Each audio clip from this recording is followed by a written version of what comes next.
ভালনে সকলোৰে নিশ্চয় ভাল এতিয়া ৰাতি 9 মান বাজিব হৈছে ভাত পানী ৰান্ধি কৰি খাই বৈ নহয় খোৱা খাবলৈ আছে ল'ৰাটোৱে খালে অৱশ্যে মই ৰাতি ভাত খাজ স্কিপে কৰোঁ সন্ধিয়াতে কিবা খাই দিওঁ বাৰু এতিয়া কেলে কৈছোঁ যে ভাল ভাত পানীৰ কথাটো তাৰো এটা উদ্দেশ্য আছে সকলোৰে ভাল নহয় ন ভাত পানী খোৱা বোৱা কৰিলে নে কেতিয়া খাব ভাল আৰু এই যে কথাবোৰ কৈছোঁ এইবোৰ মেছেজত আহে 11টা 11:30 12টা এনেকুৱা বজাত যিটো সময়ত আমাৰ তেখেত আহে 10টা 10:30টাত আমি মানে ভাত সাজ খাই কথা বতৰা পাতোঁ তেনেকুৱাতে টুং টাং এই ধৰণৰ মেছেজবিলাক খবৰবোৰ ল'বলৈ তাৰমানে কিহৰ ৰাগিত সেইবিলাক মেছেজ আহে আমি আৰু বুজিবলৈ বাকী আছোনে গতিকে আপোনালোকে বহুত লোক যিসকলে ৰাতি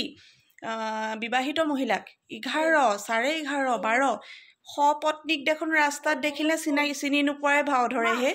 কি কাৰণে আপোনালোকৰ ইমান হাই হেল্ল' ভাত খালা ভাল আৰু মোক চিনি পাইছানে পাইছোঁ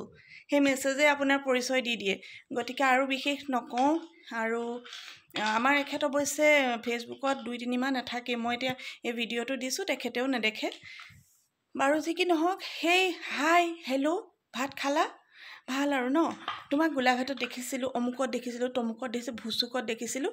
আপোনাৰ মানুহগৰাকী কেয়াৰ লওক তেখেতে অকলশৰীয়া অনুভৱ কৰিছে নেকি সেয়া চাওক লোকৰ জীৱনত এনেকৈ ভুমুকিয়াই নাথাকিব যদি ইমান চিনি পাইছে ইমান যদি আহিব চাহ একাপ খাই যাব ঘৰত আমাৰ ঘৰৰে পপ দি পেলাই বা চিংৰা টিংৰা অগ্ৰং বগ্ৰং বনি থাকে ফেক্টৰীত ধুনীয়াকৈ চাহকাপ খুৱাই পঠিয়াম কেক পেষ্ট্ৰি যি একদম ধুনীয়া মন পচন্দৰ বস্তু দি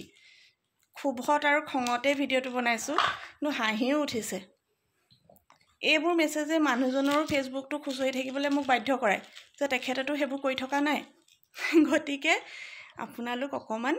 এইবোৰ এৰক আৰু এতিয়া ভাল নালাগে দিয়কচোন ল'ৰা ছোৱালী ডাঙৰ হৈ আহিছে নে কি কয়